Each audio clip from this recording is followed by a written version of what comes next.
4장을 나가도록 하겠습니다. 4장 우리 이제 좀 1절부터 한번 좀 보면서요. 그런데 먼저 4장 1절만 한번 같이 한번 읽어보죠. 시작. 이 일 후에 내가 보니 하늘에 열린 문이 있는데 내가 들은 바 처음에 내게 말하던 나팔 소리 같은 그 음성이 이르되 이리로 올라오라. 이후에 마땅히 일어날 일들을 내가 내게 보이리라 하시더라. 여기 이제 하나님이 본격적으로 하늘의 일들을 이 요한에게 보여주시기 위해서 하늘에 열린 문으로 그를 올라오라고 얘기하십니다. 육체로 올라가는 것이 아니라 영적인 영역에서 벌어지는 일이었으니까요. 아마 영적으로 육체는 이제 땅에 있으면서 경험한 것이에요. 근데 여기는 이렇게 이제 뭐 간단하게 하늘의 문이 열려지고 그렇게 올라간 것처럼 표시되어 있지만 이 안에도 구약에서부터 하나님이 보이시고자 했던 내용들이 이 안에 담겨 있습니다. 여기 이제 열린 문이라고 되어 있는 이 하늘의 열린 문이라는 것도요. 원래 문법적으로는 하늘에 열려진 문이라고 하는 뜻입니다. 열린 문이라는 것과 열려져 있는 문이라는 것은 이제 아주 큰 차이가 있어요. 그 열려져 있다라는 것은 이제 수동적으로 하나님에 의해서 어떤 결과가 일어난 것을 이야기하죠. 왜 하나님이 하늘에 왜 하나님이 열어놓으신 이런 문이 있다고 설명하고 있는 것일까요? 특별히 또 여기 있는 이 하늘이란 단어도 아주 중요한 의미가 있습니다. 원래 성경에서 이제 하늘이란 단어는 아주 많이 사용되는 단어거든요. 그런데 이 하늘이란 단어가 다른 데서는 대부분의 성경은요 복수로 사용돼요. 그래서 하늘을 복수로 사용하는 이유는 이제 눈에 보이는 그 하늘을 넘어선 영적인 하늘이 그 위에 존재하기 때문에 그냥 하늘이라고 표현하는 게 아니라 이제 하늘은 그래서 성경에서 3층 천이라고 이제 바울이 이야기하잖아요. 근데 이제 하늘에 3층 천이 있고 뭐 더 올라가면 4층 천이 있고 뭐 하나님은 뭐 6층 천쯤에 계시고 그런 의미가 아니라 이 유대인들은 하늘에 이렇게 세 단계로 하늘이 존재한다고 생각을 했어요. 1단계의 하늘은 우리가 눈으로 보는 구름이 떠 있는 이 하늘을 이야기합니다. 그게 1층 천이에요. 2층 천은요, 이제 밤에 보이는 별들이 떠 있는 그 우주적인 하늘, 그게 2층 천이고요.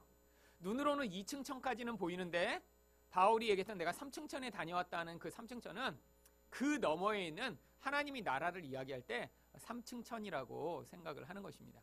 그러니까 그 이후에 4층 천, 5층 천은 없고요. 이제 3층 천까지가 이제 유대인들이 바라보던 하늘의 개념이었죠. 그래서 다른 성경에서는 이제 하늘에 이제 하늘이란 단어가 많이 나오는데 다 복수로 거의 대부분 돼 있습니다. 심지어는 창세기 1장에서도요.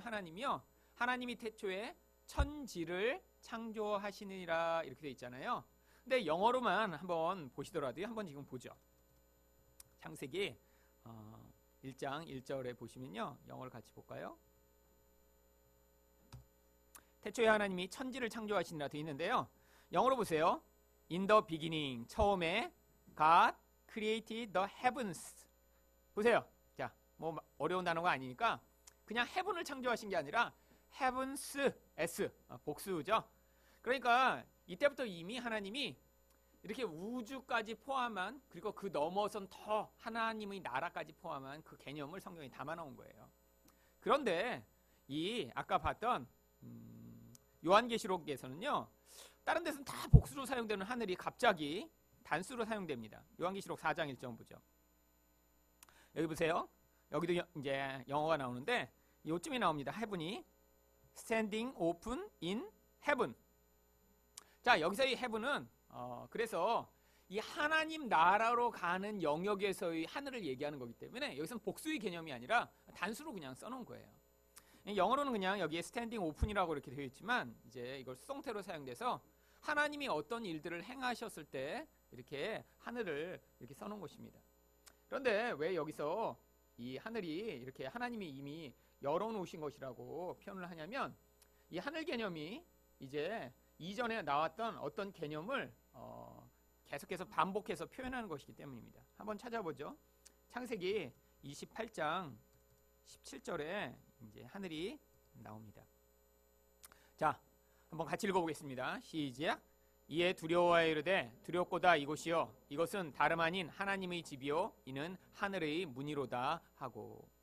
자, 갑자기 이런 하늘의 문 얘기가 나옵니다. 그죠? Gate of Heaven. 그런데 왜 이런 얘기를 하죠? 야곱이 지금 형이 자기를 죽이려고 하니까 피해서 바다나아람으로 도망을 가고 있습니다. 그래서 돌베개를 베고 잠을 자고 있어요. 그런데 갑자기 하늘이 열리면서요, 그 앞에서 바로 무슨 일이 벌어지냐면 18장 중간을 볼까요? 12절입니다. 12절 한번 읽어보세요. 시작. 꿈에 본즉 사닥다리가 땅 위에 서 있는데 그 꼭대기가 하늘에 닿았고, 또 본즉 하나님의 사자들이 그 위에서 오르락 내리락 하고. 갑자기 천사들이 오르락 내리락 하는 장면을 보게 됩니다. 그래서 그걸 보고 이제 거기서 하나님이 뭘 하시냐면 이 야곱에게 축복을 해주세요.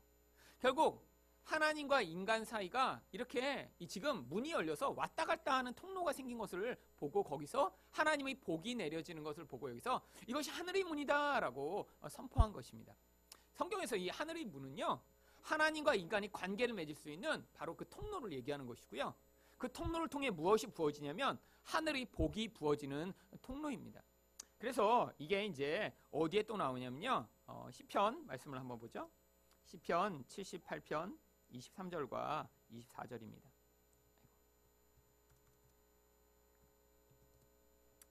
자, 한번 읽어볼게요. 시작. 그러나 그가 길 위의 궁창을 명령하시며 하늘 문을 여시고 그들에게 만나를 비같이 내려 먹이시며 하늘 양식을 그들에게 주셨나니. 하나님이요, 하늘 문을 여시니까요, 뭐가 내려요? 만나가 내려요. 만나는 광야 가운데 죽어가는 자들을 살리는 하늘 양식을 얘기하는 것입니다. 결국 이 하늘 문이 열려야 거기서부터 뭐가 부어져요? 하늘로부터 이런 생명이 공급되고요. 그래서 그 복으로 말미암아 하나님 백성이 살 수 있는 그 은혜가 임하는 것들을 얘기하는 거예요. 근데 구약에 이렇게 하늘 문이 열리고 복이 부어지다가 어느 시점인가 그 복이 멈추는 장면이 나옵니다. 언제 복이 멈추죠? 말라기 3장에서 멈추죠. 말라기 3장 한번 볼게요.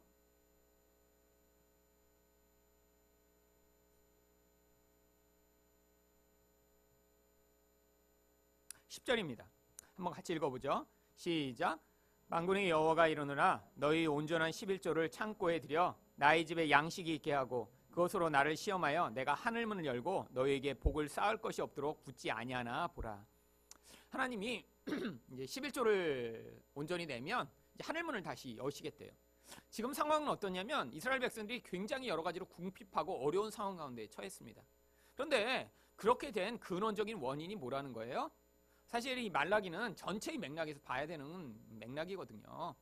여기서는 이 11조 하나만 얘기하고 있지만 말라기는 하나님과의 관계를 위한 모든 것들이 다 깨어졌음을 보여주는 이 선포입니다. 이스라엘 백성은 하나님과 관계를 맺는 성전 시스템이라고 하는 그 시스템을 하나님이 주셨거든요. 개인이 죄인인데 하나님과 관계를 개인이 구약에는 맺을 수가 없었던 거예요. 그래서 성전이라고 하는 하나님이 제도를 만들어 놓으시고요. 거기에를 섬기는 제사장과 레위인을 지정해 놓으신 다음에 그들의 도움을 받아 하나님과 관계를 맺을 수 있는 통로가 거기에 열렸던 것이에요. 근데 이렇게 성전을 하나님이 만들어 놓으셨는데 거기에 인간의 탐욕이 개입되기 시작했습니다. 사람들은요, 갖다 성전에 갔다가 11조도 바쳐보고 갖다 재물도 바쳐보니까 자기가 원하던 그런 복이 당장에 오지 않는 것 같은 거예요. 그러니까 어떻게 하기 시작했냐면 성전에 갔다가 나쁜 거를 바치기 시작했어요. 11조도요 온전하게 바치지 않았습니다. 그뿐 아니에요. 이렇게 하나님과의 관계만 깨어진 게 아니라 하나님과의 관계가 깨어졌더니 인간의 관계도 계속 깨어지는 모습이 나타나죠. 그 대표적인 언약이 깨어진 모습이요, 자기 아내를 어려서 취한 다음에요, 나중에 보니까 아내가 늙었어요. 그러니까 버리고 새 여자를 취하는 거예요. 그래서 말라기에 이 성전이 무너진 결과 그리고 인간 관계가 파괴된 인간의 모습을 계속 하나님이 질책하십니다. 그러면서 그 맥락 가운데 이 내용이 나오는 거예요. 뭘 얘기하는 거예요? 인간은 하나님이 지정해 놓으신 이런 율법을 온전히 지킬 수 없음을요. 11조만이 아니라 인간의 모든 행위가 결국 하나님의 뜻을 행할 수 없는 자임을 이 말라기에서 선포하고, 하나님이 그래서 어떻게 하시겠다는 거예요? 지금 11조를 잘 들이면 다시 문을 열어서 복을 주시겠다는 게 아니라 인간은 하나님이 세워놓은 이 기준과 뜻을 이룰 수 없기 때문에 하나님이 문을 닫아버리시겠다는 것입니다. 그럼 문을 닫으면 무슨 일이 벌어지죠? 아까 야곱에서 봤듯이 이제 복이 끊어지는 거예요. 그럼 복은 다른 말로 하면 생명이라고 하는 단어로 바꿀 수 있는 표현입니다. 하늘에서 생명이 내려오지 않으면요, 인간은 죽을 수밖에 없는 존재가 되죠. 또한 생명뿐 아니라 이제는 만나처럼 인간을 공급하시고 하나님이 은혜를 베푸시는 통로가 다 닫혀버린다는 거예요. 근데 말라기는 결론적으로 그래서 하나님이 11조를 잘 내면 복을 다시 주시겠다는 게 아니라 이제 그렇게 내지 못하기 때문에 문을 닫고 끝내시겠다는 걸로 끝나요. 자, 6절을 한번 읽어볼게요. 시작. 그가 아버지의 마음을 자녀에게로 돌이키게 하고 자녀들의 마음을 그들의 아버지에게로 돌이키게 하리라. 돌이키지 아니하면 두렵건대 내가 와서 저주로 그 땅을 칠까 하노라 하시니라. 이제 히브리어 원문으로 보면요, 이 말라기 맨 마지막 절, 맨 마지막 단어가 저주하고 끝나버려요. 이 말라기 결론이 저주인 거예요. 인간이 인간 스스로의 힘으로 하나님의 복을 얻어내려고 해도 결국에는 인간의 탐욕 때문에 결국엔 하다 보면 하나님을 섬기는 데로 계속 거기서 왔다 갔다 하는 거예요. 헌금을 내는데 어떻게 마음이 들어요? 이거 손해본다는 느낌이 자꾸 드는 거예요. 그러니까 자꾸 나쁜 것을 갖다 내고 온전하게 바치지 않고, 그리고 결국 그렇게 되니까 성전이 무너지죠. 성전에 제대로 공급이 안 되니까 어떻게 돼요? 제사장들은요? 제사장들은 그 일을 온전히 하지 못하고요, 자꾸 다른 일을 하면서 이 성전 시스템이 유지될 수가 없는 거예요. 결국 인간에게 이런 복을 얻는 통로를 맡겨놨더니요, 결국 이런 인간의 탐욕과 죄악으로 말미암아 저주의 반대말은 바로 아까 얘기했던 축복입니다. 이런 축복이 내려지는 통로가 막혀버릴 수밖에 없다라는 것입니다. 이게 말라기가 구약성경 맨 마지막에 나오는 이유가 거기에 있어요. 이 말라기는요, 여기에 뭐 11조 더 많이 드려라, 아니면 어려서 취한 아내를 버리지 말라 하는 교훈 좋은 얘기를 하는 게 아니라요, 구약성경 전체의 결론을 이렇게 끝내는 거예요. 이스라엘 백성이라고 하는 아주 똑똑한 민족에게 하나님이 그들이 생명을 얻을 길을 주셨는데도 불구하고 인간은 결국 그런 성전마저도 탐욕의 무덤이 되게 만들어 결국 하나님의 복을 얻을 수 없는 자들임을 결국 보여줌으로 저주받기 받을 수 없는 자임을 결론적으로 끝내는 거예요. 그럼 인간이 어떻게 하나요? 하나님이 그래서 이 4장에서 뭐예요? 이제 엘리야를 보내시고 이때 새로운 일을 행하실 것에 대한 약속이 그 안에 부어집니다. 인간 편에서는 저주로 끝날 수밖에 없는데 하나님 편에서 예비하신 도구가 지금 준비되고 있는 거예요. 그 도구가 바로 무엇이죠? 바로 신약성경에 나오는 거예요. 자, 그래서 요한복음 1장을 보겠습니다. 1장 맨 마지막에 이제 여러분이 아셨던 구절이 있어요. 자, 1장 48절부터 한번 51절까지 한번 아니요, 40 앞에 한 절 더 볼까요? 자, 47절부터 한번 보죠. 읽겠습니다. 시작. 예수께서 나다나엘이 자기에게 오시는 것을 보시고 그를 가르쳐 이르시되 보라, 이는 참으로 이스라엘 사람이라 그 속에 간사한 것이 없도다. 여기까지만 한번 볼게요. 여러분, 이 맥락도요, 구약을 이해하지 못하면 이게 지금 이해할 수 없는 그런 말씀입니다. 이 안에 사실 구약에 어떤 내용이 들어있어요. 여기 있는 이 뒤에 나오는 간사하다라고 하는 이 단어가요, 원래 돌로스라고 하는 헬라어를 쓰는데요, 이 돌로스가 구약 성경에 사용된 게 어디에 사용되냐면 야곱을 묘사할 때 사용된 단어입니다. 간사한 야곱이다 라고 할 때 이 야곱이 어떤 존재죠? 자기 욕망을 이루기 위해 남을 속이는 존재가 야곱이라는 존재예요. 하나님이 둘째를 축복하시겠다고 태어나기 전부터 약속하셨는데요, 하나님의 그 약속을 믿지를 못하겠는 거예요. 자기 삶이 태어나고 보니까 둘째로 태어났어요. 게다가 아버지 사랑이 형한테만 가요. 형은 세상에서 능력도 많고요, 또 강한 자고요, 사랑을 받을 만한 그런 조건이 있는 자예요. 자신은 그렇지 못해요. 그러니까 결핍이 됩니다. 결핍이 되니까 하지만 인간 안에 있는 그 욕망을 이루기 위해 아버지도 속이고요, 형도 속여요. 여러분, 이런 속이는 자로서의 인생, 이게 인간의 모습이라는 거예요. 자기 욕망을 이루기 위해 그 욕망이 그렇게 어떤 조건으로 충족되는 자는 에서처럼 망령된 인생을 살아가게 되죠. 이런 망령된다는 게 뭐죠? 하나님 없는 인생을 살게 된다는 것입니다. 여러분, 에서는 처음부터 태어날 때부터 이렇게 능력이 많은 자로 태어났어요. 그러니까 자기 인생 가운데 결핍을 별로 안 느끼는 거예요. 아버지도 첫째니까 사랑해요. 세상에 나갔는데도요, 사람들이요, 우와, 에서 봐라, 멋지다, 힘이 있네, 들 사람이 되면서요, 그 강력한 힘을 뽐내는 사람이 됩니다. 근데 야곱은 그렇지 않아요. 태어날 때부터 결핍돼요. 여러분, 근데 누가 그렇게 만드셨어요? 하나님이요. 하나님이 야곱이 둘째로 태어날 걸 아셨어요. 여러분, 태어나기 전부터 아셨으면 하나님이 조금 도와주시면 되는 거 아니에요? 태어날 때 여러분 이렇게 뭐 몇 년에 걸쳐서 태어난 게 아니라 쌍둥이로 태어났는데 얼마나 차이가 있죠? 발 뒤꿈치를 잡고 나왔잖아요. 아니 그 태어나기 전에 하나님이 야곱을 이렇게 밑으로 살짝 밀어주셔갖고 야곱이 먼저 샥 나왔으면 결핍이 훨씬 덜했겠죠. 근데 하나님이 일부러 그렇게 태어나시게 한 거예요. 그리고요, 에서는 태어날 때부터 강력한 힘을 가진 자로 태어나게 만드셨어요. 에서라는 이름의 뜻이 불다라는 뜻입니다. 태어날 때부터 호르몬이 막 돌아요. 몸에 털이 태어날 때부터 가득해요. 여러분 원래 남자는 털이 언제부터 나죠? 사춘기가 돼요. 원래 털이 나요. 정상입니다. 근데 태어날 때면 온몸에 털이 많았어요. 그래서 성경은 털 옷과 같았다 그래요. 여러분 태어날 때 아기가 이렇게 털이 가득하면 원숭이나 그렇죠. 근데 그걸 뭘 상징하는 거예요? 태어날 때부터 호르몬이 왕성한 거예요. 힘이 있는 자로 태어난 거예요. 여러분 미국에서도 여러분 남자들 이렇게 막 육체미하고 오는 남자들 이렇게 가슴에 이렇게 풀어헤치잖아요. 그러면 거기 이렇게 털이 이렇게 꼬불꼬불 나와 있잖아요. 그 힘 있는 걸 드러낼 때 하죠. 그렇죠? 이렇게 빼빼 마른 사람이 여기 가슴털 있는 거 보셨어요? 없어요. 호르몬이 지금 별로 그렇게 많이 안 도는 거예요. 그러니까 에서는요 나가서 용맹합니다. 그래서 결혼도요 2여자랑 한꺼번에 해요. 근데 어떤 여자랑 했냐면 성경이 일부러 써놔요. 에서는 헷 여인이랑 2여자를 동시에 취해서 아내를 삼습니다. 근데 리브가가 너무너무 그걸 싫어해요.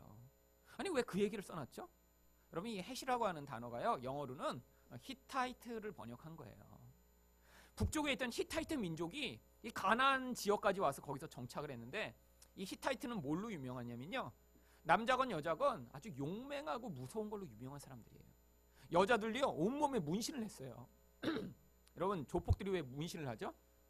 일단 여러분 이렇게 목욕탕에서 이렇게 벗고 있는데 이렇게 용문신 등에 있다. 그럼 어때요? 이렇게 쫄잖아요. 저도 옛날에 목욕하러 갔는데 탕이 작았어요. 그 더운 물을 조그만 목욕탕이라. 근데 정말 용문신 용이 2마리가 이렇게 등에서 헤엄을 치고 있더라고요. 근데 거기 이렇게 대자로 누워 있어요. 어떤 아저씨가. 근데 저도 너무 그날 추워갖고 막 몸이 감기 기운이 그래갖고 가서 이제 몸 좀 녹이려고 들어갔는데 그 사람이 거기서 그러고 있으니까요 못 들어가겠는 거예요. 무서워서. 갔다가 괜히 물이라도 쳤다. 뭐야? 그러면 잘못했습니다. 그러고 할까봐. 그래서 그 주변을 빙글빙글 돈다가 그래갖고 옆에는 이제 온도가 뜨거운 탕은 사람이 없어요. 그리고 거기 들어갔다가 뜨거워 그러고 다시 나와갖고 그 아저씨 언제 나오나. 거기 아니야 왔다 갔다 하다가 결국 못 들어간 채 나왔어요. 무서워갖고. 그러면 몸에 이렇게 문신이 있다는 건 두려움을 주는 대상이죠. 근데 여자들도 그렇게 한 거예요. 얼굴까지 다. 여러분 그런데 그렇게 용맹하고 무서운 여자들을 에서가 2이나 취했다는 건 뭐예요? 그 사람들보다 에서가 더 강력했다는 거예요. 헷 여인들이 자기 헷 남자를 보다가 에서를 보니까 어머 오빠 그래갖고 달려갈 정도로 헷 여인들에게도 인정을 받을 만한 강력한 힘을 가지고 있던 남자였죠. 결국 어떤 인생을 살죠? 하나님 없는 인생을 살아요. 그게 성경이 얘기하는 망년된 인생인 거예요. 우리가 볼 때 그런 사람들이 부러워 보이죠? 재벌 아들로 태어나면 굉장히 행복할 것처럼 생각하는 사람이 있어요. 돈이 많을 테니까. 아니 뭐 유명한 집 아들로 태어나면 좋을 것 같죠? 바로 그런 인생들이요 망령된 인생을 살기 딱 좋은 인생입니다. 모든 조건이 갖춰져 있어서요 하나님을 근원 안에서 추구할 만한 열망이 생기지 않으면요 결국 어떻게 돼요? 하나님 없는 인생을 살다 죽게 되는 거예요. 그래서 하나님이 야곱은요 결핍된 채로 태어나게 만드세요. 결핍되니까 근데 인간의 본성이 어때요? 그 결핍을 눈에 보는 것으로 채우려고 하다가요 형도 속이고 아버지도 속이다가 지금 어떻게 되고 있는 거예요? 도망가고 있는 중에 하나님이 하늘을 여시고 나타나더니 복을 주시겠대요. 누구한테요? 여기 나와 있는 이 간교한 자에게요. 여러분 하나님의 복은요 우리가 뭘 잘해서 주어지는 게 아니에요. 우리 인생은 야곱처럼 간교하고 머저리 같고 결핍된 자들인데 하나님이 택하신 다음에 그에게 복을 쏟아 부으시는 거예요. 그걸 은혜라고 그래서 얘기하는 것입니다. 근데 복이 부어지니까 그 야곱이 나중에 어떻게 변하죠? 여기 써 있잖아요. 바로 이스라엘 사람으로 변하는 거예요. 바로 이 이야기가 이스라엘 사람이라고 부르는 게 바로 그 야곱과 같은 인생이 이스라엘의 뜻이 무엇이죠? 하나님이 승리하신다 이런 뜻이에요. 여러분 우리 인생도 다 간교한 자들입니다. 남의 것을 빼앗고 싶고요. 경쟁에서 내가 이기고 싶고요. 남이 나를 무시하면 죽여버리고 싶고요. 그게 우리 인생이에요. 그런데 하나님이 우리 인생에서는 어떻게 하신다고요? 하늘의 복이 임하는 인생은요 그 인생에 개입해 오시는 거예요. 그래서 결국 어떻게 만드세요? 하나님이 이기시는 거예요. 그래서 야곱 같은 자가 하나님이 이기신 자, 자아가 죽은 자로 변화되도록 만드시는 인생이 바로 우리 인생인 거예요. 근데 그 일을 누가 하시냐면 바로 예수님이 하십니다. 그래서 여기에 이 구절이 나오는 거예요. 이 나다나엘 보고 예수님이 51절에 이렇게 이야기하십니다. 한번 같이 읽어볼까요? 시작. 또 이르시되 진실로 진실로 너희에게 이르노니 하늘이 열리고 하나님의 사자들이 인자 위에 오르락내리락 하는 것을 보리라 하시니. 하늘이 열렸더니 왜 하나님의 사자들이 예수님 위에 오르락내리락 해요? 예수님 옛날에는 뭐가 있었어요? 그 자리에 사다리를 통해서 천사들이 왔다 갔다 했었잖아요. 근데 지금은요, 그 사다리가 없어져 버리고요, 예수님이 하늘과 땅을 잇는 사다리가 되신 거예요. 천사들이 그래서 예수님이 계신 곳으로 왔다 갔다 하는 거예요. 바로 나다나엘과 같은 그런 인생, 그런 간교한 자를 하나님이 결국에는 인생에서 승리해내심으로 말미암아 예수 그리스도로 하나님이 이기신 자를 만들어 복을 부어주실 것을 여기에서 이미 말씀하고 계신 거예요. 여러분, 하늘문이 그래서 이제 열립니다. 언제 열리죠? 바로 이제 이렇게 예언만 해주시고요, 실제 열리는 건 마태복음 3장에서 열립니다. 자, 마태복음 3장에서 이제 세례 요한이 나와서 이제 회개를 선포해요. 그런데 언제 하늘이 열리는지 한번 보세요. 16절 한번 읽어볼게요. 시작. 예수께서 세례를 받으시고 곧 물에서 올라오실 때 하늘이 열리고 하나님의 성령이 비둘기같이 내려 자기 위에 임하심을 보시더. 여기서 하늘이 열립니다. 구약에서 하나님이 말씀하셨잖아요. 내가 하늘문을 닫겠다. 그래서 정말 닫아버리셨어요. 얼마 동안요? 400년 동안. 400년 동안 닫혔기 때문에 이스라엘 백성들은요, 그 안에서 죽을 것 같았어요. 예배를 드려도, 제사를 드려도, 하나님 앞에 기도를 해도요, 하나님이 응답하시지 않는 거예요. 선지자를 보내 그들에게 말씀하시지가 않아요. 그러니까 안에서 무슨 일이 생겼어요? 사람마다 자기가 나름대로 하나님의 은혜를 받을 통로를 만들어낸 거예요. 그래서 그때 만들어진 게요, 성경에 이렇게 자주 등장하는 바리새인들이 나온 것입니다. 여러분, 이 바리새인들은 굉장히 훌륭한 분들이에요. 사실 아마 지금 이 바리새인들이 교회를 다니고 계시면요, 아마 일반 사람들은 범접할 수 없는 경건의 모습으로 아마 우리 모든 사람들을 다 부끄럽게 할 거예요.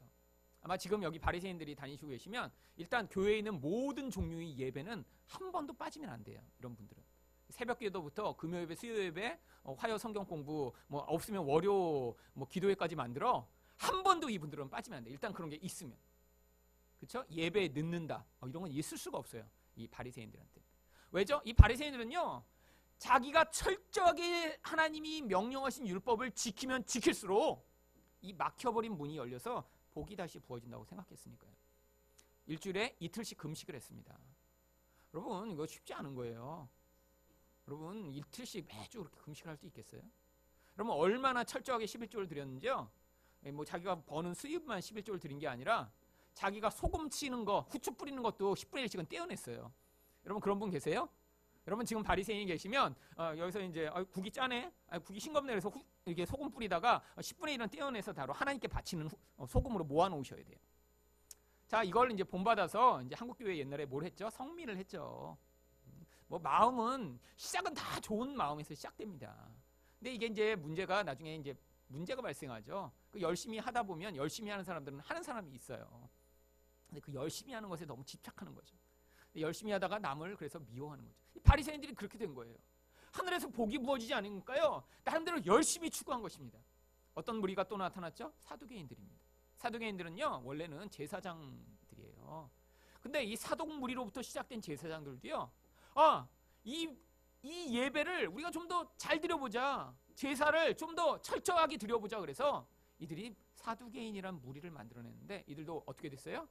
결국 사람들이 이 성전에 와 예배 드리는 것을 강화하다 보니까 이걸 탐욕의 도구로 사용하기 시작한 거죠. 사람들이 염소를 끌고 와요. 1년에 3번씩 하나님께 제사 드려야 되거든요. 근데 그냥 그거 그래 제사 드려 하고 되는데, 사두개인들이 그걸 하다 보니까 그냥 하긴 너무 아까워. 수수료가 있어야 돼. 그래갖고 들고 오면 안 돼. 그거는 우리가 보증한 그런 거룩하고 흠 없는 염소와 양으로만 제사를 드려야 돼. 나가서 바꿔와. 나가보니까 일반 시세보다 3배, 4배 비싸요. 왜? 그들은 사두개인들이 운영하는 목장에서 나온 양이니까. 그래갖고 그걸로 바꿔서 흠 없는 것들을 갖고 오면 우리 양을 사왔네? 그러면 흠이 없으니까 통과돼. 그래서 사두개인들이 엄청나게 부자가 됐습니다. 부자가 되니까 그걸 가지고 뭐 해요? 로마가 와서 지배하는데도요, 로마에게 뇌물을 엄청나게 많이 줄 수 있는 거예요. 그러니까 사위, 뭐 아들 계속 그 직을 유지하는 거예요. 왜? 엄청나게 돈이 많이 나오니까요. 그래서 성경을 읽다 보시면요, 뭐 사위 누구 이렇게 하고 대제사장의 사위, 뭐 안나스의 사위, 뭐 가야바 하면서 계속 그런 사람들이 뭐 사위와 아들이 하고 대제사장이 여러 명이 나오는 거예요. 한 번 대제사장이면 이제 직을 은퇴해도 계속 대제사장이라고 불렀거든요. 그리고 여러 명의 대제사장이 나오는데 다 친척관계예요. 다 돈 먹고 돈 먹기죠. 그다음에 또 한 무리는 도저히 이런 종교적으로는 안 되겠다. 그래서 만들어낸 무리가 헤롯 왕과 같은 정치적인 무리입니다. 아니 이건 종교적으로 어떻게 해보려는데 우리에게 이렇게 로마의 압제는 심해지고 하늘 문이 안 열리는 것 같아. 아예 우리가 정치적인 힘을 가져서 이런 일을 해보자. 유토피아를 만들자. 그래갖고요 그들이 정치 세력화됐어요. 헤롯 땅이죠. 성경에는 안 나오는 근데 또 한 무리가 있습니다. 이것도 저것도 아니야. 우리는 다 그냥 광야로 들어가서 그냥 하나님만 바라보고 거기서 사람들과 관계없이 그냥 살 거야. SNF라고 하는 무리가 만들어졌어요. 여러분 근데 지금도 똑같은 일이 벌어지고 있습니다. 그렇죠? 기독교인들인데 사실 예배 드리는 거 이런 거 관심 없이 맨날 나가서 이렇게 데모나하고 하는 사람들이 있어요. 그런 사람들이 주로 이제 한신이라고 하는 교단에 속한 분들입니다.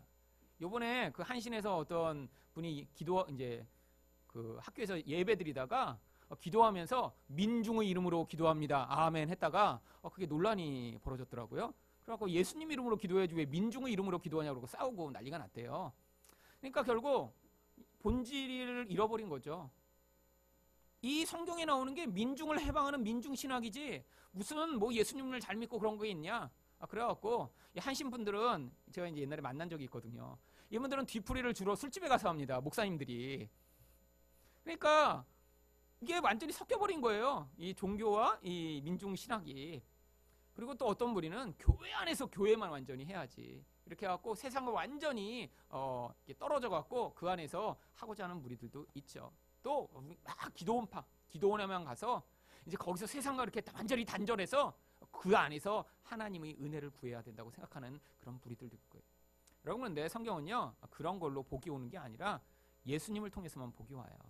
여러분 여기서 왜 하늘이 어떤 때 열리죠? 예수님이 물에서 세례를 받으시니까 하늘이 열려요. 자, 휴대 마이크. 예.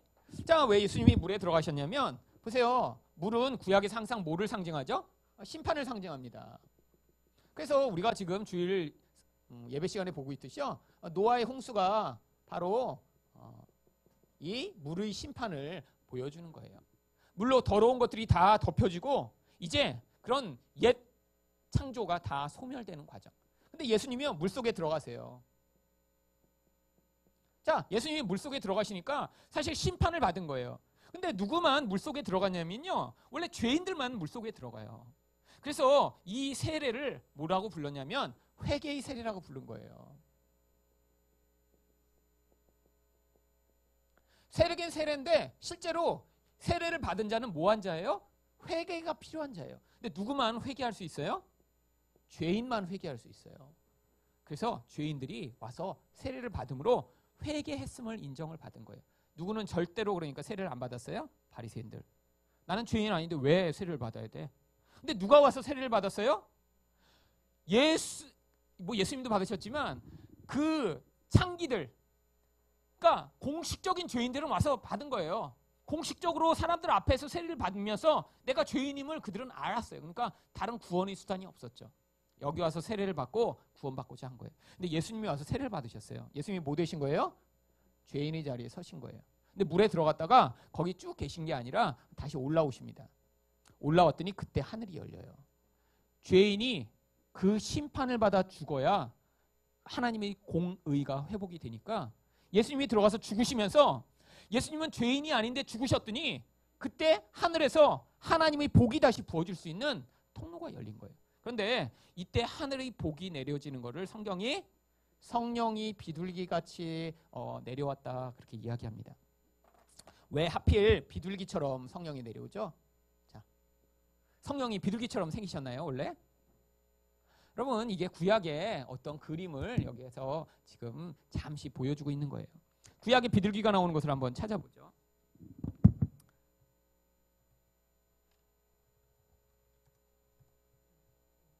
자, 창세기에 맨 처음 비둘기가 나옵니다. 자, 창세기 왜 비둘기가 나오죠? 노아의 홍수, 바로 그 홍수 장면에서 심판이 임했는데 노아가 왜 비둘기를 보내요? 물이 줄었는지 이제 우리가 살 수 있는지 확인하기 위해 비둘기를 보내요.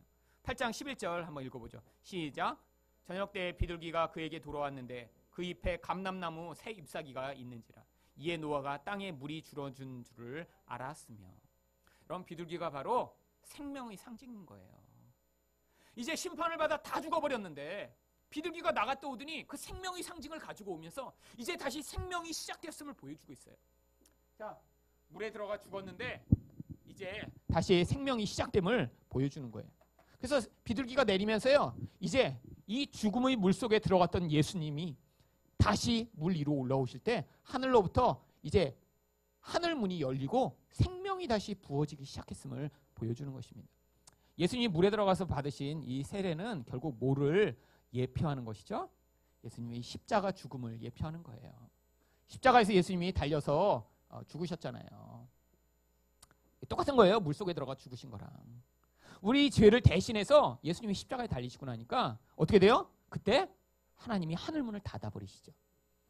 그랬다가 이 심판이 다 내려주고 나니까 다시 예수님에게 하늘로부터 성령이 부어져서 그래서 예수님이 부활하십니다. 부활하시고 나니까 어떻게 돼요? 이제 하늘문이 열리게 된 거예요. 그래서 요한이 본 하늘은요, 열려진 하늘인 거예요. 여러분, 이 의미가 되게 중요한 거예요. 그냥 하늘이 열려진 게 아니라요, 이제 예수님이 이렇게 직접 심판을 당하심으로 말미암아 더 이상 하늘이 닫힐 일이 없는 거예요. 이제는 하늘이 하늘에 의해서 계속 열려져 있으면서, 영어로는 stand open, 이제 계속 열려져 있으면서 뭐가 부어지는 거예요? 하나님의 백성을 향해 이제 생명이 성령으로 부어지고 있음을 보여주는 것이 열려진 하늘이라고 하는 표현에 담겨 있는 것입니다. 지금은 우리에게 그래서요, 이 생명이 계속 부어지고 있는 상태예요. 이제는요, 예수님을 믿기만 하면요, 이 생명을 받을 수 있는 자들이 되는 것입니다. 아니, 생명이 임하는데 이 땅의 현실은 뭐죠? 생명이 임하는 땅의 현실이 바로 요한계시록에 나오는 모습인 거예요. 어떤 현실이요? 그렇게 생명이 임하고 있기 때문에요, 그런 세상 가운데 유혹과 이런 무시무시한 환란이 있어도 하나님 백성은 마귀에게 무릎 꿇지 않고요, 끝까지 하나님을 신뢰하고 믿는 자로 살아갈 수 있는 그런 세상인 거예요. 여러분, 이런 복을 받지 않은 자들은요, 세상에서 환란과 시험이 오면요, 하나님을 떠납니다. 왜죠? 생명을 경험한 적이 없어서 그래요. 생명을 경험한 적이. 하지만 하늘로부터 부어지는 그 문을 통해, 우리가 예수 그리스도를 통해 부어지는 생명을 맛본 자들은요, 이 땅에서 우리가 분명히 시험을 통과하고요, 유혹을 지나가며 죄를 짓는데도 불구하고 우리가 어디로 가는 거예요? 내가 받아야 할 심판을 두려워하지 않고 나를 대신해 심판을 받으신 예수님을 의존함으로 우리가 끊임없이 예수님에게 의존된 마음이 더 커지는 것, 그게 바로 이 요한계시록에서 이런 심판을 통과한 하나님 백성의 현실인 거예요. 자, 그게 바로 그래서 요한계시록에 열린 문으로 이제 올라간 것입니다. 그런데 이제 여기서 하나님 뭐라 그래요? 이후에 마땅히 일어난 일들을 보여주시겠대요. 마지막 때 일어나는 게 아니라 지금 일어나는 것입니다. 그래서 하늘에 올라갔더니요, 이제 2절에 보니까, 2절 한번 같이 읽어보죠. 2절 3절까지 읽겠어요. 시작. 내가 곧 성령에 감동되었더니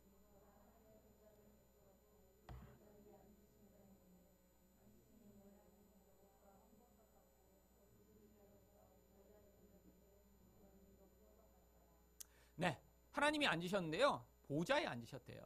이 보좌는요, 성경에서 하나님의 주권과 통치를 의미하는 아주 중요한 표현입니다. 이런 표현이 있는 곳 우리 2절만 찾아보죠.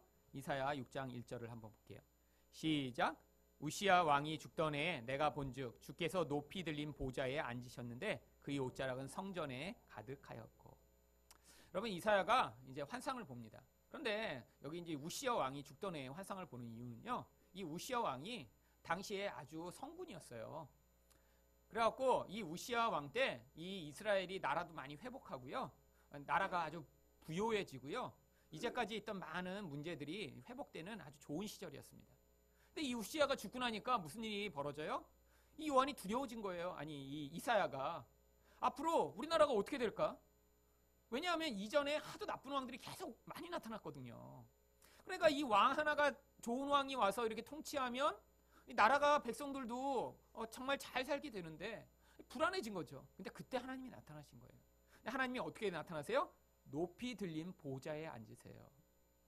여러분, 보좌가 높다는 건요, 그 왕의 위엄이 그만큼 크다는 것을 얘기합니다. 하나님이 이런 우시아 왕이 죽어도 온 세상을 지금 통치하고 계심을 보여주신 거예요, 이사야한테. 그리고 보좌가 높은데 옷자락도 성전을 가득 둘러요. 하나님의 그 거룩하심과 영향력이 얼마나 크고 위대한가를 보여주는 것이죠. 그렇죠? 옷이 정말 이렇게 넓고 커다랗게 미치고 있는 이 영향력. 여러분, 바로 보좌는요, 하나님의 통치를 보여주는 중요한 단어입니다. 또 한 구절만 더 보죠. 시편 47편 8절입니다. 같이 한번 읽을게요. 시작. 하나님이 뭇 백성을 다스리시며 하나님이 그의 거룩한 보좌에 앉으셨도다. 이 두 표현이 같은 표현인 거예요. 그래서 뭇 백성은요, 모든 나라와 모든 민족을 다 얘기하는 거예요. 하나님이 온 세상을 다스리신다. 근데 그게 어떻게 표현되어 있어요? 거룩한 보좌에 앉아 계시다. 바로 요한이요, 지금 그 하나님의 보좌를 본 거예요. 하늘이 열려서 봤더니요, 하나님이 보좌에 앉아 계셔요. 근데 이게 어떤 상황에서 지금 하나님이 그렇게 보좌에 앉아 계신 것을 본 거죠? 여러분, 지금 로마 황제가 세상을 지배하고 있는 그런 상황입니다. 특별히 로마 황제 가운데 도미티안이라고 하는 가장 박해를 심하게 했던 왕이요, 당시를 다스리고 있었어요. 그런데 그래서 지금 요한도 어떤 상황이에요? 반모라고 하는 섬에 지금 유배되어 와 있어서요, 여러분 90세가 넘은 할아버지가 채석장에서 지금 돌 캐고 있는 그런 상황이에요. 여러분, 90 넘은 할아버지는 서 계신 것만 해도 기적입니다.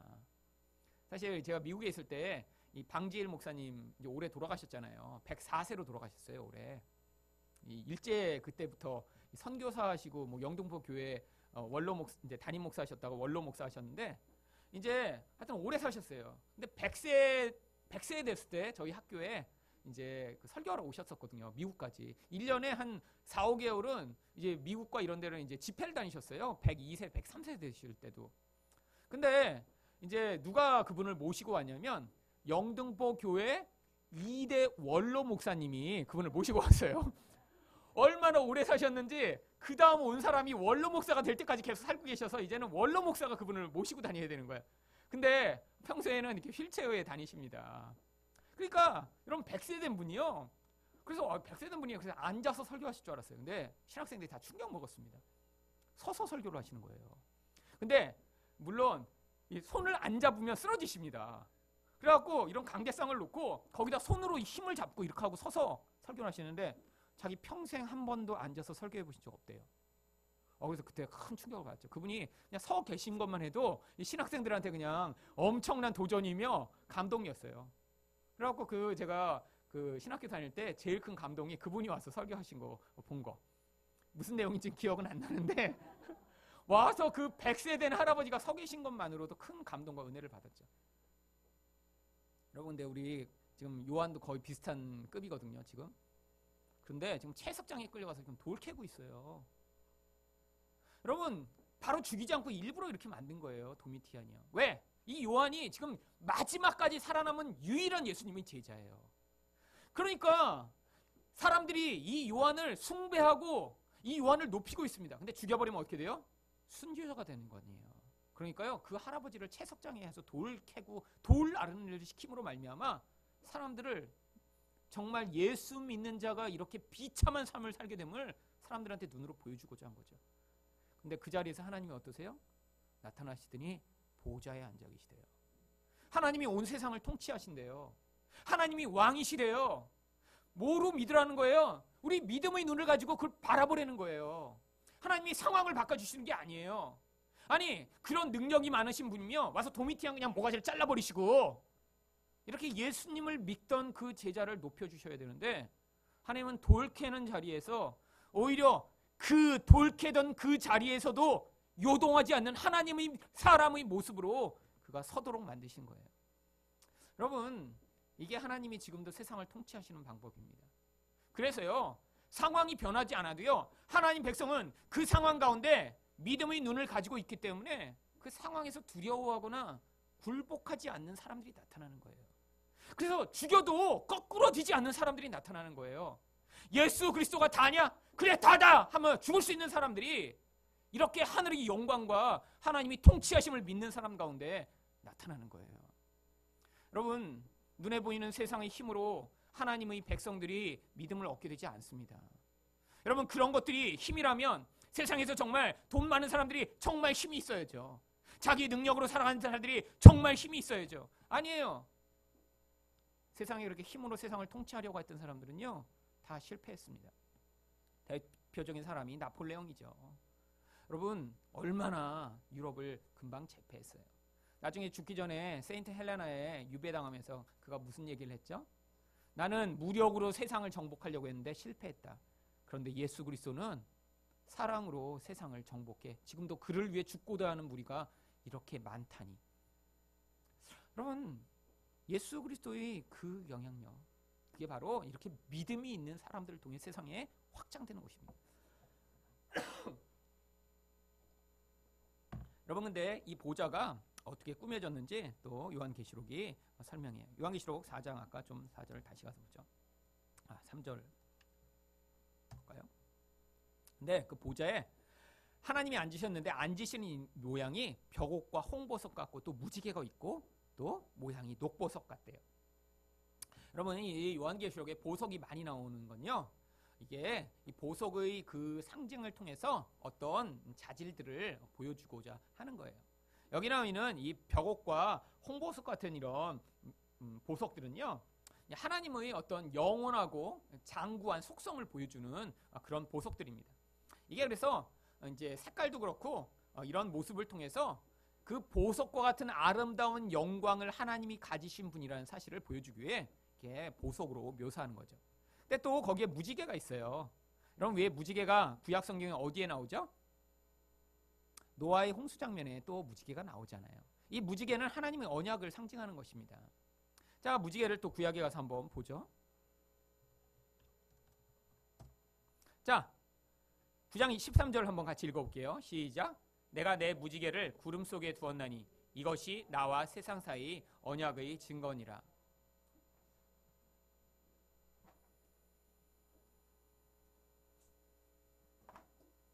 여러분, 무지개가 이렇게 하늘에 걸려 있습니다. 근데 이 무지개라고 한국말로 번역돼 있죠. 근데 이제 영어로도 이제 레인보우라고 얘기해요. 사실 근데 원래 히브리어 원어는요, 이 레인이라는 단어가 없어요. 그럼 보우라고만 돼 있습니다. 보우. 그러면 영어로 보우가 무슨 뜻이죠? 자, 영어로 보우가 뭐죠? 바이올린 같은 거 할 때 활, 아니면 쏘는 활을 얘기할 때 활이에요, 활. 왜 이게 보우라고 하냐면 모양이 활처럼 생겼잖아요. 그렇잖아요? 빨주노초 하나 뭐 이렇게 되면서 사실 여기다 줄만 매면 뭐가 있을 수 있어요? 화살을 쏠 수 있는 거예요. 영어로, 히브리어로도 그래서 이거를 우리처럼 무지개나 뭐 레인보우 이렇게 번역 안 하고요, 그냥 활이라고 돼 있어요. 원어로 그대로 읽으면 내가 하늘에다 활을 매달아 놓으니까 이것이 나와 세상 사이 언약의 증거다, 이렇게 돼 있는 것입니다. 활은 뭐 할 때 쓰는 거죠? 누군가를 죽일 때 쓰는 도구예요. 왜 하나님이 하늘에다 활을 매달아 놓으셨죠? 여러분, 언약이라고 하는 단어가 사실은 이것을 의미합니다. 언약이라는 원래의 히브리어는요, 베리트라고 하는 잘라 죽이다 이런 뜻이에요. 언약이란 뜻이요, 원래는 하나 돼 있었는데 언약을 지키지 못하면 잘라서 죽여서 그 언약을 이루는 것을 언약이라고 얘기하는 것입니다. 하늘에다 하나님이 이렇게 활을 매달아 놓으신 건요, 내가 이렇게 너희를 축복하고 내 언약을 지키지 않으면 어떻게 되겠다? 사실은 내가 활에 맞아 죽겠다라는 것을 하늘에다 그림으로 표현해 놓으신 거예요. 실제로 그런 일이 일어났죠. 예수님이 그래서 우리가 언약을 못 지켰는데 대신 활에 맞아 죽으시는 방식으로 언약을 성취하신 거예요. 그래서 하늘 보좌에 이 언약의 상징인 무지개를 걸어 놓으신 것입니다. 무지개가 7색깔이라 아름답기 때문에 하늘을 장식하게 걸어 놓으신 게 아니라, 우리 하나님은 우리가 잘못했는데 우리를 죽이시는 게 아니라 자신이 죽으셔서 그 사랑과 은혜로 우리를 구원하시는 하나님이시다라는 걸 보여주시기 위해 하늘 보좌에다 무지개를 장식해 놓으신 거예요. 여기 나와 있는 모든 표현들이 그래서 다 이렇게 구약의 그림을 가져와 이야기하는 것입니다. 요한계시록 그래서 4장 4절로 가보죠. 그런데 그 보좌에 또 누가 둘렀냐면 4장 4절을 같이 읽겠습니다. 시작.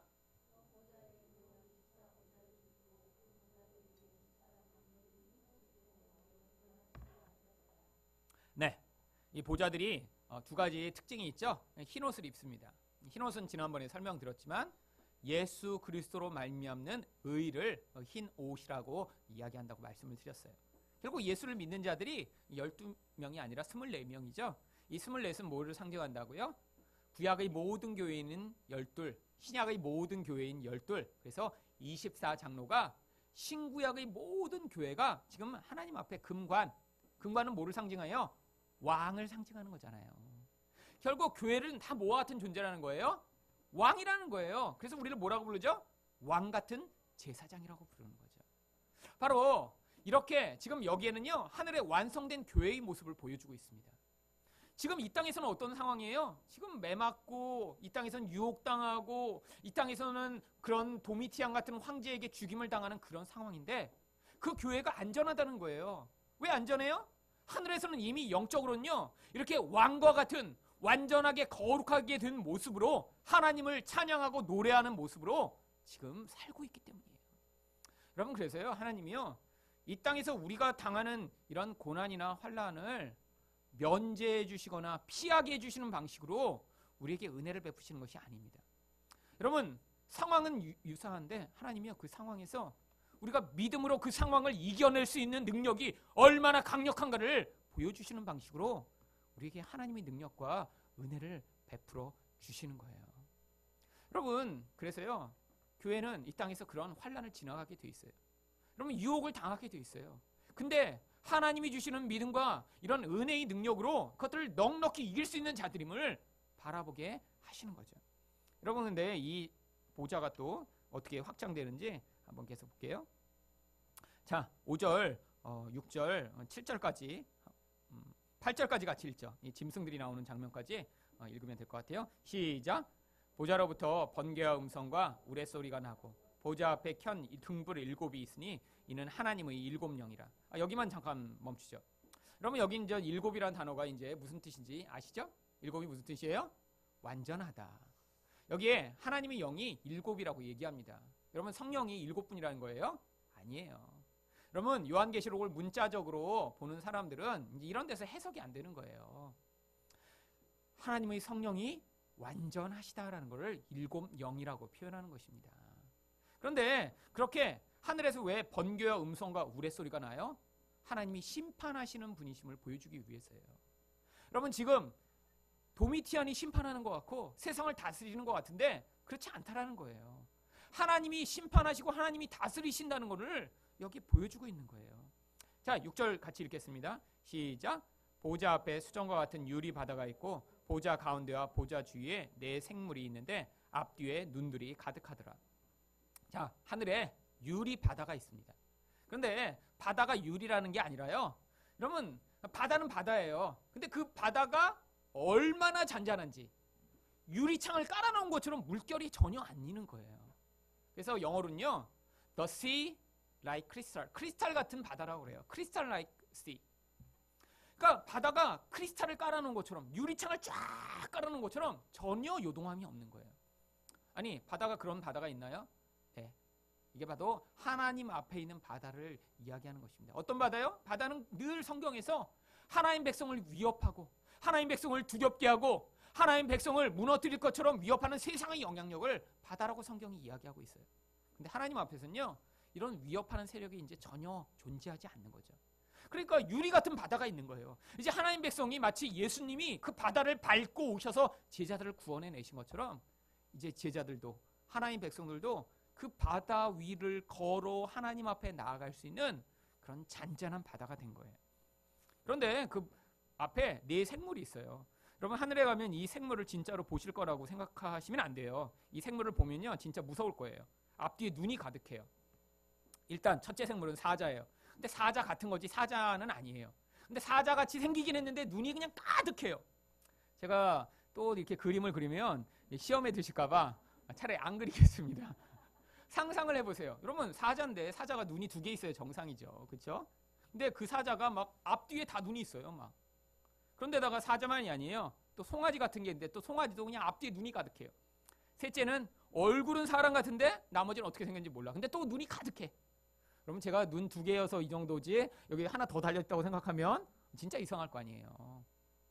그런데 눈이 막 가득해요. 나머지는 뭐예요? 또 독수리 같은데 또 눈이 많아요. 근데 또 게다가 그 다음에 거기서 끝나는 게 아니에요. 8절을 한번 읽어볼게요. 시작. 네 생물은 각각 6날개를 가졌고 그 안과 주위에는 눈들이 가득하더라. 그들이 밤낮 쉬지 않고 이르기를 거룩하다 거룩하다 거룩하다 주 하나님 곧 전능하신 이여 전에도 계셨고 이제도 계시고 장차 오실 이르시라 하고. 그럼 날개가 또 6개나 있어요. 여러분 천사 날개 대부분 몇 개라고 생각하세요? 2개.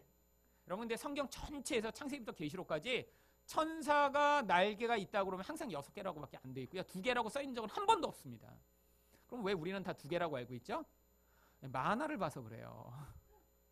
그러면 천사가 날개가 왜 2개라고 생각했냐면 고대로부터 천사는 날아다니니까 여러분 새가 2개이듯이 천사도 2개일 거라고 생각했죠. 사실 천사가 날개가 없거나 6개입니다. 2개 있는 천사 뭐 있을지도 모르지만 저도 안 만나봐서 몰라요. 하지만 성경에 나오는 기록으로는 항상 6개고요. 그리고 이 6개 달린 천사의 이름이 따로 있어요. 스납이라고 이제 구약성경에 나오죠. 그런데 이 6개가 용도가 있는 게 2개로는 얼굴을 가립니다. 왜죠? 하나님의 영광을 천사들도 직접 보지 못하는 거예요. 너무 영광스럽고 거룩해서. 또 2개로는요. 발을 가려요. 발은 항상 부끄러움과 더러움을 상징하니까 모든 더러움을 발로 가려야 돼요. 나머지 2개로만 날아요. 사실 그래서 나머지 천사가 뭐 2개일지도 모르지만 하지만 성경에 나오는 다른 천사들은 날개가 없어요. 그래서 사람처럼 변해도 전혀 구분을 하지 못합니다. 그럼 가브리엘 뭐 천사가 나타나잖아요. 날개 있다고는 얘기 안 써 있습니다. 사람처럼 나타나요. 그럼 구약 성경에는 메시지를 전달하기 위해 천사들이 자주 내려옵니다. 그런데 사람과 같은 모습으로 오기 때문에 사람들이 헷갈려요. 그 사람이 진짜 천사인지 뭐 동네 아저씨인지. 그래갖고 그냥 대화를 나누다가 나중에 훅 사라져버리고 나면 하나님의 사람이었나 보다. 그제서야 알게 되죠. 자, 그런데 이 천사들이 여기 있는 천사들이 왜 이런 모습을 하냐면요. 나중에 천국에 갔는데 뭐 천사가 뭐 이렇게 사람처럼 안 생기고 뭐 사자처럼 생긴 천사는 어디 있나요? 그러면 그걸 보여주기 위한 게 아니라요. 이게 이제 각각 상징하는 것이 있기 때문이에요. 여러분 여기 있는 사자는요. 뭘 상징하냐면요. 이 땅에 하나님이 만드신 만물의 생물 중에 가장 용맹스러운 존재를 상징합니다. 그렇죠? 물론 사자보다 더 센 게 코끼리가 더 셀 수도 있고 뭐 진짜 힘겨루기를 하면 그렇지만 이제 사람들이 생각할 때 이제 그 개념 안에서 만들어낸 거예요. 그래서 이 사자도 하나님을 어때요? 하나님을 섬기는 그런 그러니까 창조의 가장 표현되는 모범들을 여기다 해놓은 거예요. 송아지요. 소는요. 하나님이 만드신 만물 중에 가장 힘 있는 존재를 상징해요. 사람은요. 하나님 만드신 생물 중에 가장 지혜로운 존재요. 독수리는요. 하나님이 만드신 존재 중에 가장 위험 있고 신속한 존재를 상징하죠. 결국 세상에서 가치 있다고 여기는 거를 여기다 다 집어넣은 거예요. 왜요? 용맹, 또 힘, 지혜, 신속함과 위험. 그런데 이 세상에 존재하는 이 모든 생물을 하나님이 다 만드시고 통치하시는 분이시며 또 그런 하나님의 통치 아래서 만들어진 존재가 다 왜 눈이 많냐고요? 이들이 세상을 바라보는 하나님의 전지하심을 그림으로 보여주는 그런 생물이기 때문이에요.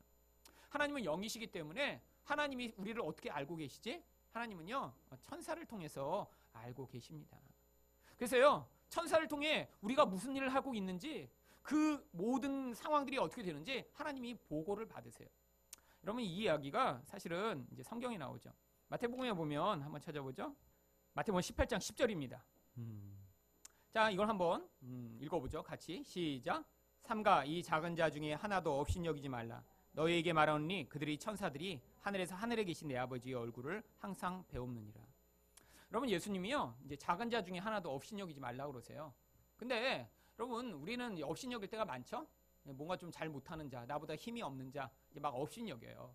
근데 예수님이요 업신여기면 안 돼라고 하는 그 근거 영어로는 요 다음에 왜냐하면이라는 접속사가 들어있어요. 원문에는요 게하르라고 하는. 그래서 영어로는 다 because나 for라고 이제 중간을 번역하는데 그 이유를 예수님이 얘기하시면서 뭐라고 얘기하시냐면 그들의 천사들이 하늘에 계신 하나님의 얼굴을 항상 배웁는데요. 사실 이거는 이제 그림으로 이해해야 훨씬 잘 이해하는 내용입니다. 이거는 이제 제가 그림을 그려볼게요. 자, 이 땅에서 이제 보통 작은 자가 있어요. 힘도 약한 늘 자예요. 그런데 이 작은 자들 주변에는 항상 누가 있어요? 이제 큰 자들이 있습니다. 그리고 이 큰 자들은 주로 이 작은 자를 보면요, 못마땅해요. 자기가 세워놓은 기준과 자기가 세워놓은 어떤 표준에 잘 모자라서요, 맨날 이들을 향해서 뭐라고 합니다. 이 바보 같은 놈들아, 이것도 못해? 그래서 화를 내고 미워하고 맨날 그래요. 작은 자가 마음이 상해요. 아파요. 그런데 걱정하지 말라는 거예요. 예수님이 말씀하신 얘기가 뭐냐면요, 이거는 눈에 보이는 현실 세계에서 벌어지고 있는 일이에요. 여기까지는 우리가 늘 목도하는 거예요. 여러분도 가끔 그러시죠? 그렇죠? 여러분도 뭐 욕하기도 하고 비난하기도 하고 화내기도 하고 우리도 자꾸 그래요. 그런데 여기까지는 우리가 이걸 눈으로 보니까 여기까지 하는데, 예수님이 이렇게 하지 말라라고 명령하시는 이유가 뭐예요? 그들의 천사들이, 그들이 누구예요? 작은 자들을 얘기하는 거예요. 작은 자들의 천사들. 여러분, 내 엄마 이렇게 하면 누구예요? 나랑 밀접하게 관계에 있는 엄마라는 거잖아요. 내 엄마한테 여러분이 내 엄마라고 할 수 없죠. 그들의 천사라고 얘기하면 딴 천사가 아니라 이들과 밀접하게 관계에 있는 천사를 얘기하는 거예요. 그래서 이들한테는 한 명이 아니라 천사들이라고 성경이 표현합니다. 천사들이, 자, 천사들이 존재하는 거예요. 근데 이 천사들이 존재하는데 이들이 어떻게 한대요? 하늘에 계신 아버지의 얼굴을 자주 배웁는데요. 왜 뵈러 가죠? 하나님 잘 계세요? 안녕하세요 인사하러 가나요? 지금 이 대자, 이 큰 놈이 이 소자한테 지금 자꾸 소리를 지르고 있어요. 그럼 어떻게 한다는 거예요? 얘가 가서 지금 고자질하러 가는 거예요. 지금 하늘로. 하나님, 얘가 얘 화내고 얘한테 나쁜 짓 했어요. 그래? 사실 그걸 요한계시록에서는 이 천사가 사방에 눈이 가득 있는 모습으로 그려지는 거예요. 지금 이 천사들이 바쁘게 왔다 갔다 하고 있습니다. 하나님이 그래서 모든 보고를 다 받고 계세요. 여러분, 이들을 그래서 중세까지는 이제 수호천사라고 불렀어요. 사실 예수를 믿는 자들에게 하나님이 다 이런 수호천사를 보내셨다고 하는 게 이제 중세까지 생각인데, 이게 이제 너무 막 신비주의로 빠지고 그러니까 이제 이 종교개혁을 하면서 이런 종류의 이야기를 싹 빼버렸죠. 하지만 성경의 원리는 그거예요. 물론 저도 이 말씀대로 지금도 천사가 있다고 믿습니다. 하지만 그걸 신비화할 필요는 없죠. 하지만 우리 주변에서 이런 일들이 벌어지는 일이 너무 많잖아요. 그런데 어떤 일이 벌어지는 거예요? 지금 뭐 하고 있는 거예요? 하나님이 그 상황을 다 알고 계시다는 거예요. 천사가 다 보고하는데 왜 지금 그러면 이놈을 이렇게 꽝 심판해서 하나님이 무찔러시지 않느냐? 지금 이 과정을 통해서 무엇인가 배우게 하고 가르치시고자 하는 거예요. 뭘요? 이 사람은 이 사람대로요, 이런 상황을 통해서 하나님의 보호를 신뢰하고 의지하는 사람으로 하나님이 성장하도록 하시는 거예요. 대자가 아무리 죽이려고 이놈이 아무리 그냥 억눌러도요, 하나님의 백성, 믿음을 가진 자는 결코 죽지 아니함을 믿음으로 받아들이고 이겨내는 자가 되도록 하시기 위해 허용하시는 거예요. 그럼 얘에 대한 심판은요, 하나님이 지금 얘 머리에 지금 쌓아두고 계세요. 나중에 어차피 한 번에 행하실 거예요. 끝까지 자기 죄를 회개하지 않으면요, 결국 자기도 그런 심판의 고통을 경험하게 되죠. 그런데 이 땅에서 그런 경우가 많아요. 같은 교회 다니는 사람이 그런 경우도 많습니다. 그렇죠? 교회 다니는데 좀 약한 사람을 막 맨날 막 넌 이 바보같이 이것도 못하냐? 맨날 욕하고 이런 경우도 있죠. 그럼 어떻게 돼요? 이 사람도 구원받을 텐데. 물론 이런 과정에서는 또 하나님이요, 이제 또 개입하고 계세요. 자기가 그렇게 분노하고 또 그렇게 업신여기는 그걸 통해 자기 안에도 심한 고통이 있습니다. 화를 잘 내는 사람은요, 그래서 다른 사람보다 심근경색이나 뇌졸중으로 쓰러질 확률이 거의 2배 정도 높대요. 근데 이거는 참으면 안 돼요. 참으면 암으로 죽을 확률이 2배쯤 올라가요. 그래서 참으면 안 되고 어떻게 해야 돼요? 하나님 앞에서 울어야 돼요. 그래서 울어서 속에 쌓지 말고 쏟아내야지, 계속 막 욕해갖고 힘든데 그걸 막 속으로 꽉 참고 있으면 이제 암으로 죽어요. 그리고 이 사람은 소리 지르다가 이제 뇌졸중으로 쓰러졌어요. 이 사람은 죽고. 그러니까 이제 이 사람도 빨리빨리 회개해야 돼요. 교회 안에 있는 사람이면. 하지만 지금 중요한 건 뭐예요? 천사들이 왔다 갔다 하는 거예요. 근데 왜 천사들일까요? 한 명이 아니라? 하나가 올라가면 하나는 계속 지키고 있어야 되니까. 그래서 둘이라고 그래요. 원래 그래서 수호천사는 중세의 신비적인 책들을 보면 항상 둘이라고 돼 있어요. 근데 성경도 복수로 돼 있습니다. 이 이론이 맞는 것 같아요. 네. 하지만 본 적이 없으니 하지만 성경이 그렇다니 그런 줄 알고 믿는 거죠. 그래서 여기 성경에 나오는, 요한계시록에 나오는 얘기는요, 이렇게 하나님이 만드신 모든 만물을 또 하나님이 다 보고 계시고 통치하시고 다스리시는 분이라는 거예요. 근데 우리가 할 일이 뭐예요? 이런 영광스러운 하나님 앞에서 10절입니다. 10절 같이 읽게요. 시작. 20자 장로들이 보좌에 앉으신 이 앞에 엎드려 세세토록 살아계시는 이에게 경배하고 자기 관을 보좌 앞에 드리며 이르되 우리 주 하나님이여 영광과 존귀와 권능을 받으시는 것이 합당하오니 주께서 만물을 지으신지라 만물이 주의 뜻대로 있었고 또 지으심을 받았나이다.